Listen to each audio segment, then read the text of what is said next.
درس کا گفتگو سناتے ہیں.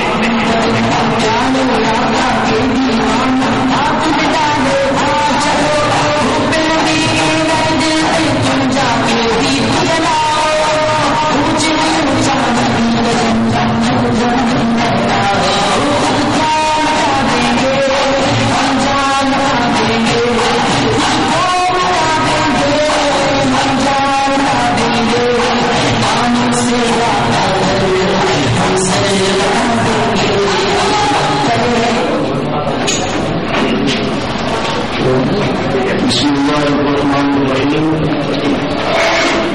واعتصموا بحبل الله جميعا ولا تفرقوا آمنت بالله صدق الله مولانا العظيم.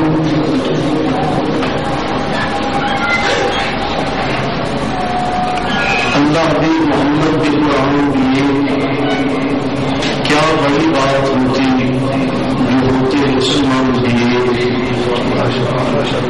احبت اس کو کہتے ہیں تمہیں پڑھتا ہے تو قابل میں تو ہندوستان کا ہر پیر و جوان بیتاب ہو جائے اور اٹھ سرے نو دہر کے حالات بدل ڈالنا. اٹھ سرے نو دہر کے حالات بدل ڈالنا. تدبیر سے تقدیر کے دن رات بدل ڈالنا. پھر در سے عزت کی ضرورت ہے جہاں کو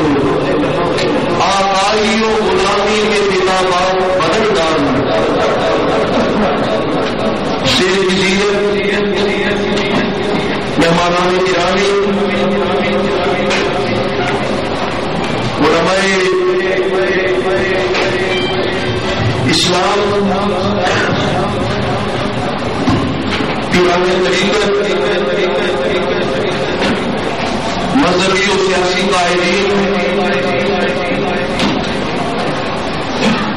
ہمارے لیے یہ بات اعزاز اور فخر کی ہے کہ تحریک اسلام کی بات پر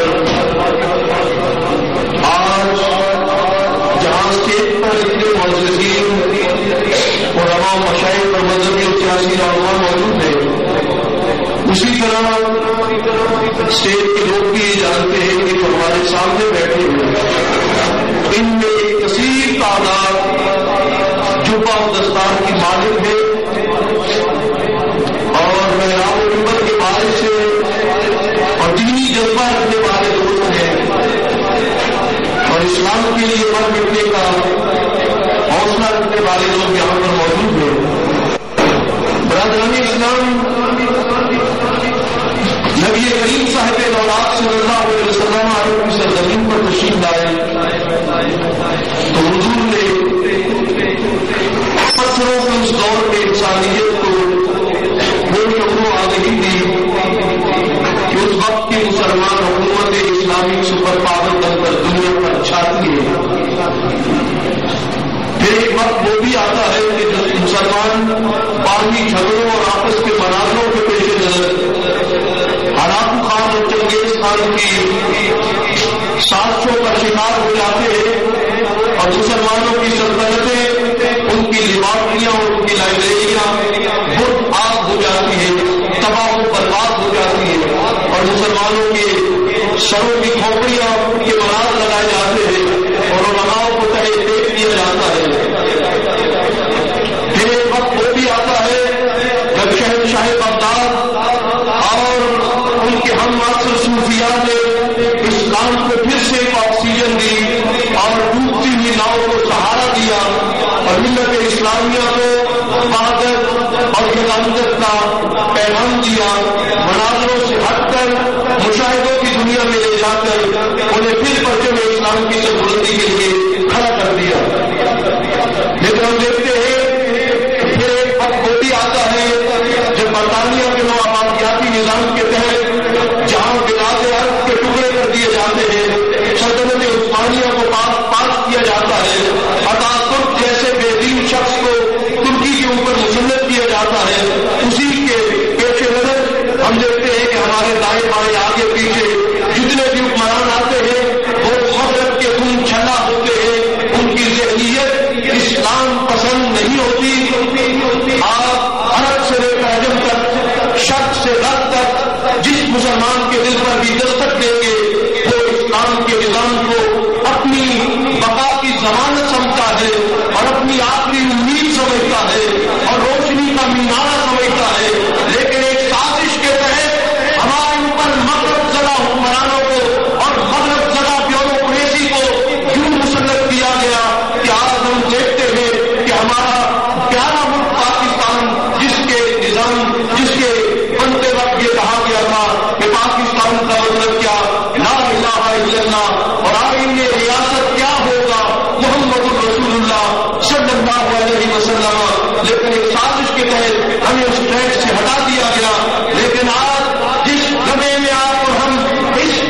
راولپنڈی پریس کلب میں اس میلاد مصطفیٰ و اسلامی بیداری سیمینار میں موجود ہے، تمہیں مبارک ہو، اسلام ہمرائی لے کر جا رہا ہے، امت مسلمہ میں پھر ایک بیداری آ رہی ہے، اور وہ بیداری حقوق کے نام پر بھی ہو سکتی ہے۔ ہاں، اسلام اپنے حقوق لینے کا درس دیتا ہے، وہ انصاف کے نام پر بھی ہو سکتی ہے۔ اسلام انصاف پسند مذہب ہے اور اپنی قوموں کو انصاف کے ذاتیوں پہ بننے کی بات دیتا ہے۔ ہاں، وہاں کئی علاقوں کے اندر غیروں سے اپنے فرقے آزاد کروانے کی بات ہو رہی ہے۔ ہاں، اسلام پوری دنیا کے اوپر عالمگیر دھندے کی بات کرتا ہے اور پورے نظام کو اپنے ماتحت چلانے کی بات کرتا ہے۔ آپ غور کیجیے، ترکی کے اندر اتاترک نے بے دینی کو کس انداز سے عروج پہ پہنچایا کہ وہاں عورت کے لیے اسلامی ملک کے اندر بھی دوپٹہ لینے پہ پابندی تھی۔ آپ غور کریں، مصر کے اندر کس انداز سے ڈکٹیٹرشپ نے سال ہر سال اپنے پنجے کاڑے رکھے۔ اردن ہو، لیبیا ہو، جہاں جہاں جس طرف آپ کی نظر جائے گی، ہم دیکھتے ہیں کہ ایک وقت وہ بھی آتا ہے جب ایک اسلام ہنرائی لے کر اٹھتا ہے۔ امت مسلمہ کے اندر جدید ترین آلات نے شعور پیدا کر دیا۔ میں نے یہ بھی سنا، عرب دنیا کے اندر جہاں انقلاب آنا چاہ رہے ہیں اور جہاں بیداری آ رہی ہے، وہاں انٹرنیٹ نے آ کر امت مسلمہ کے نوجوانوں کو باہم جوڑا اور پھر انہوں نے یہ فیصلہ کر لیا کہ ہم نے اپنے اتحاد کے ذریعے اسلام کے حقیقی تصور کو اجاگر کرنا ہے۔ آپ غور کریں، آج وہی ترکی جہاں پر دوپٹہ لے کر جانے والے مجرم سمجھی جاتی تھی، آج وہاں دوپٹے کے بغیر کوئی جائے گی وہ مجرم سمجھی جائے گی۔ جہاں عربی میں آزان دینا جرم سمجھا جا رہا تھا اور عربی میں نماز پڑھنا جرم سمجھا جاتا تھا، آج وہاں عربی کی آزانیں گونج رہی ہے اور آج وہاں محمد عربی کی نماز عربی زبان میں پڑھی جا رہی ہے۔ ناظرین اسلام، لوگ کہتے ہیں مصر کے اندر حقوق کے لیے اور ذاتی حق چھیننے کے لیے انقلاب آیا ہے۔ میں یہ کہتا ہوں، مجھے بتاؤ، اخوان المسلمون کیوں بھاری اکثریت سے کامیاب ہوتی ہے؟ یہ اس بات کا ثبوت ہے کہ ملت اسلامیہ کے اندر پھر سے شعور بیدار ہو رہا ہے کہ ہماری پناہ، ہمارا تحفظ یورپ کے انقلابی عمل میں نہیں ہے۔ رسول اللہ صلی اللہ علیہ وآلہ وسلم نے جو نظام ہمیں دیا، جو دین ہمیں دیا اور جو ہمیں شریعت دی، اگر ہم اس کے تابع زندگی گزارے تو یقیناً اسی میں ہمارے لیے امن اور سلامتی ہے۔ آج مغرب اسلام کی بڑھتی ہوئی مقبولیت سے بہت زیادہ ہے، وہ یہ دیکھ رہا ہے، ان کے چرچ بک رہے ہیں اور وہاں مساجد تعمیر ہو رہی ہے۔ یہ بات انہیں وہ بات کا شکار کر دیتی ہے، لیکن ایسے موقع پر میں اپنے مسلم دنیا کے حکمرانوں سے بھی کہوں گا، اس قوم کی آواز کو سنو، ملت اسلامیہ کی پکار کو سنو، اپنے اندر غیرت پیدا کرو اور وہ غیرت اسلامی غیرت ہو، وہ بیداری اسلامی بیداری ہو۔ تو مغرب سے رہنمائی لینے کی بجائے امت خضرا سے رہنمائی لو، مدینہ المنورہ سے رہنمائی لو۔ یہ قوم تمہیں اپنے سر کا تاج بنائے گی۔ آپ کی بیداری، اسلامی بیداری سیمینار کے اندر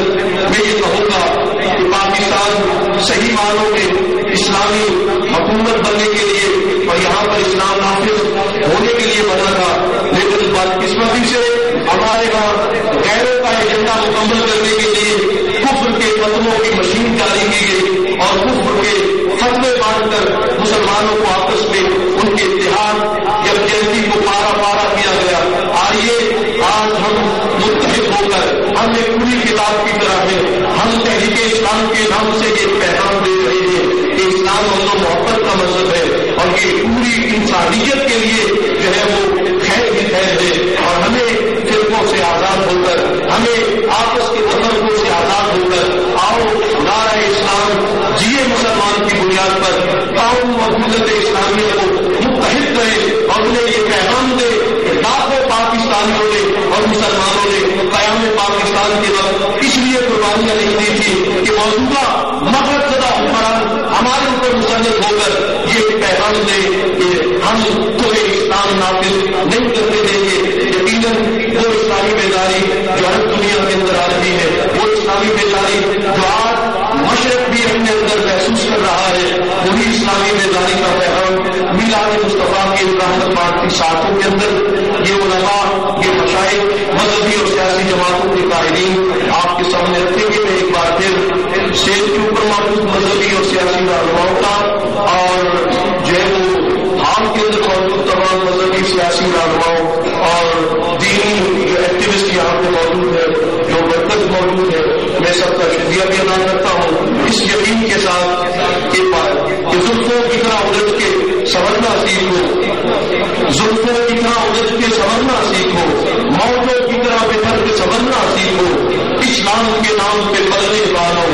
اسلام کے نام پہ بلنا سیکھو.